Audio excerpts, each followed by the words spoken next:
এই প্ল্যাটফর্মে আমরা কেউ কারোর পরিচিত হই না, কেউ কারোর আত্মীয় স্বজনও হই না, কেউ কাউকে আমরা চিনিও না, আবার ক্লোজ ফ্রেন্ডও হই না।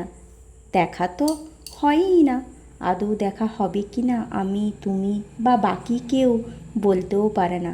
আমরা অপরিচিত হয়েই কিন্তু একে অপরের কাঁধে কাঁধ মিলিয়ে কাজ করছি বা সাহায্য করছি, কাজে আগ্রহ বাড়াচ্ছি, সাপোর্ট করছি, উৎসাহ দিচ্ছি। কি বন্ধুরা, তাই তো? আর এই প্ল্যাটফর্মে এমনই একটি ভালো নিয়ম, কেউ কাউকে ছেড়ে একা একা চলতেও পারবে না। সো হ্যালো এভরিওয়ান, তোমরা সবাই কেমন রয়েছো? আশা করি ভালো রয়েছো। তোমাদের ভালোবাসায় আমিও ভালো রয়েছি। ওদিকে কেমন গরম? আমাদের এদিকে ভীষণ গরম। বাপের বাড়িতে রয়েছি, মা তো সবসময় রান্না করে খাওয়াচ্ছে। আজ ভাবলাম আমি একটু রান্না করি।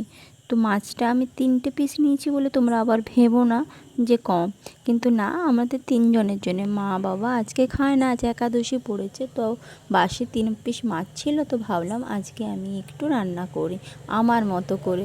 বোনও বললো দিদি তোর হাতে রান্না অনেক দিন খানি, তাই ভাবলাম একটু রুই মাছ পোস্ত করে নিই।